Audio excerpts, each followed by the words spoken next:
antara kita, sekarang dan selama-lamanya. Inilah Injil Tuhan kita Yesus Kristus menurut Lukas. Dimuliakanlah Tuhan. Para pemungut cukai dan orang-orang berdosa biasanya datang kepada Yesus untuk mendengarkan Dia.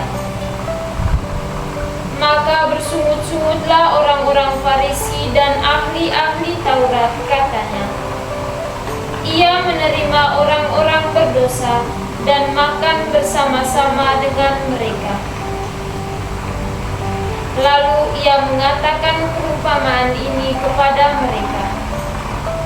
Yesus berkata lagi, ada seorang mempunyai 2 anak laki-laki. Kata yang bungsu kepada ayahnya, Bapa, berikanlah kepadaku bagian harta milik kita yang menjadi hakku. Lalu ayahnya membagi-bagikan harta kekayaan itu di antara mereka. Beberapa hari kemudian, anak bungsu itu menjual seluruh bagiannya itu, lalu pergi ke negeri yang jauh.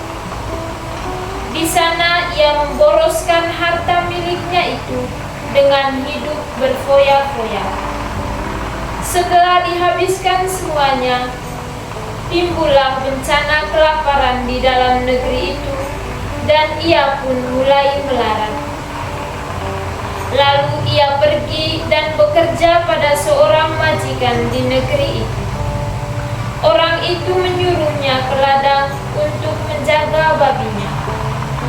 Lalu ia ingin mengisi perutnya dengan ampas yang menjadi makanan babi itu, tetapi tidak seorang pun yang memberikannya kepadanya.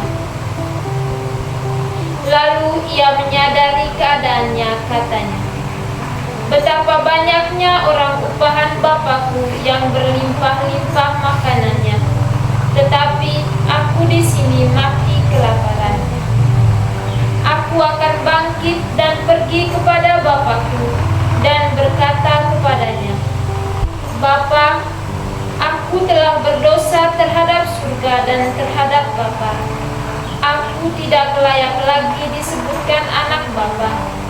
Jadikanlah aku sebagai salah seorang upahan Bapa. Maka bangkitlah ia dan pergi kepada bapaknya. Ketika ia masih jauh, ayahnya telah melihatnya, lalu tergeraklah hatinya oleh belas kasihan. Ayahnya itu berlari mendapatkan dia, lalu merangkul dan mencium dia. Kata anak itu kepadanya, Bapa, aku telah berdosa terhadap surga dan terhadap Bapa. Aku tidak layak lagi disebutkan anak Bapa. Tetapi ayah itu berkata kepada hamba-hambanya, lekaslah bawa kemari jubah yang terbaik, pakaikanlah itu kepadanya, dan kenakanlah cincin pada jarinya, dan sepatu pada kakinya. Dan ambillah anak lembu tambun itu, sembelihlah dia, dan marilah kita makan dan bersuka cita. Sebab anakku ini telah mati dan menjadi hidup kembali. Ia telah hilang dan didapat kembali. Maka mulailah mereka bersukaria. Tetapi anaknya yang sulung, yang berada di ladang, dan ketika ia pulang dan dekat ke rumah, ia mendengar bunyi seruling dan nyanyian tari-tarian. Lalu ia memanggil salah seorang hamba dan bertanya kepadanya, apa arti semuanya itu? Jawab hamba itu, adikmu telah kembali dan ayahmu telah menyembelih anak lembu tambun, karena ia mendapatnya kembali dengan sehat.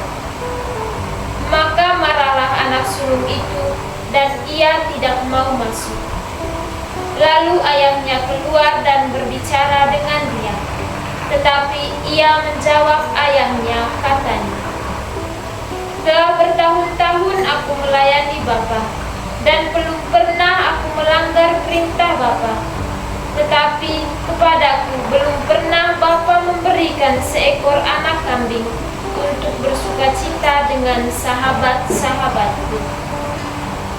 Tetapi baru saja datang anak Bapa yang telah memboroskan harta kekayaan Bapa bersama-sama dengan pelacur-pelacur.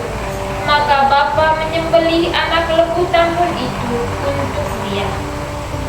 Kata ayahnya kepadanya, "Anakku, engkau selalu bersama-sama dengan aku, dan segala kepunyaanku adalah kepunyaanmu.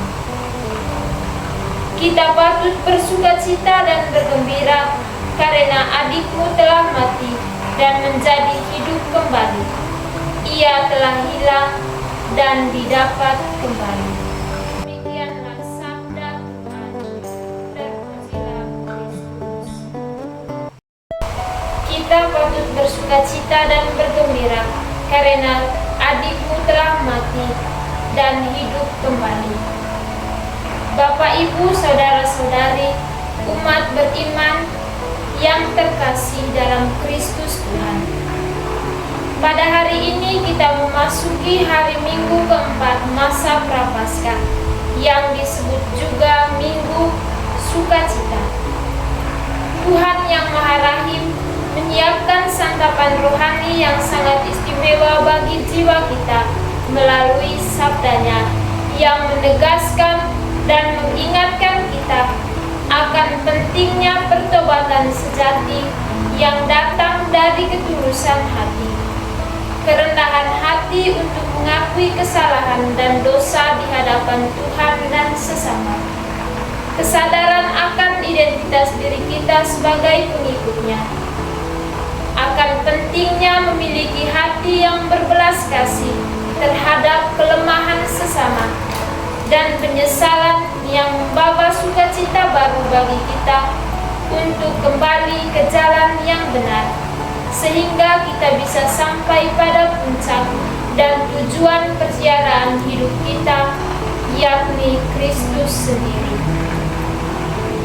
Bapak, Ibu, saudara-saudari yang terkasih, perumpamaan tentang anak yang hilang adalah kisah menarik untuk kita renungkan, karena membuat banyak pelajaran yang berarti bagi hidup kita semua.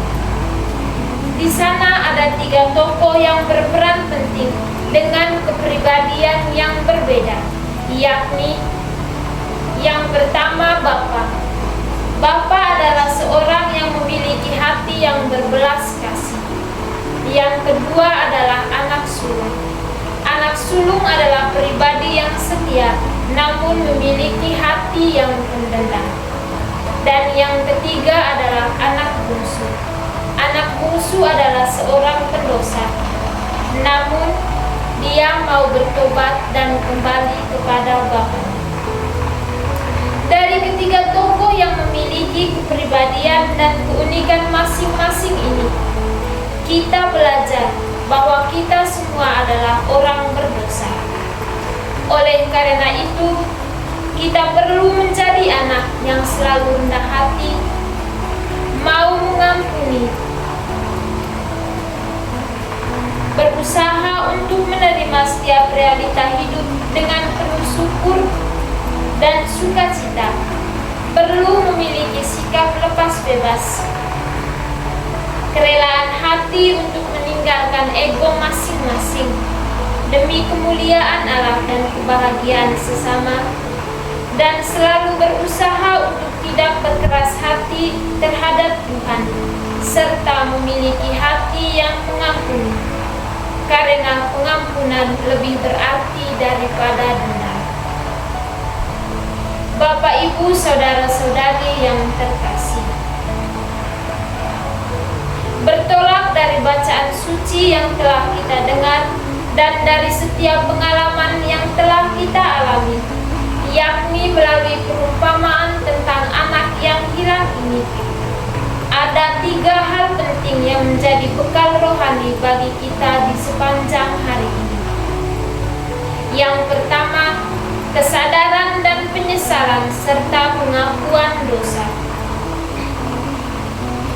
Dalam Injil Lukas bab 15 ayat 18 yang mengatakan, "Aku akan bangkit dan pergi kepada Bapakku dan berkata kepadanya, Bapa, aku telah berdosa terhadap surga dan terhadap Bapa."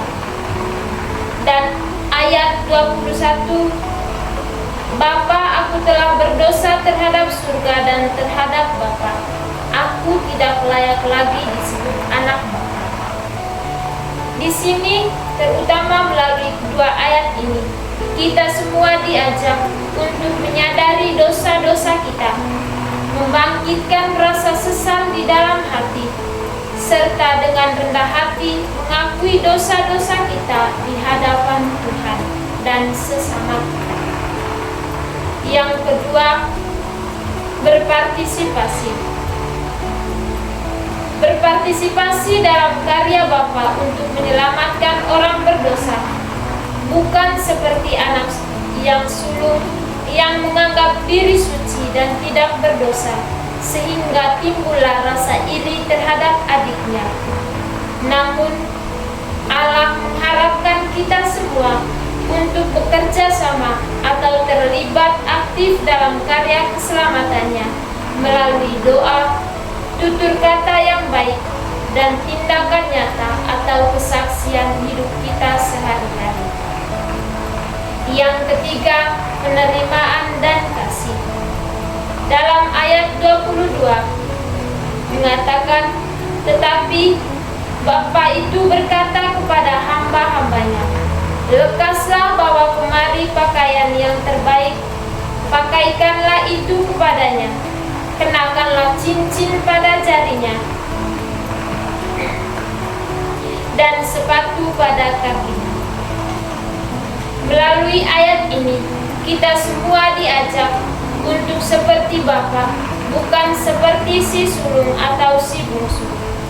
Bapa selalu siap dan terbuka untuk mengampuni kita. Maka kita juga diajak untuk saling mengampuni sesama dalam hidup kita setiap hari, agar kita bisa menikmati sukacita di dalam kasih-Nya. Dan sekarang kita sedang berada dalam tahun yubileum.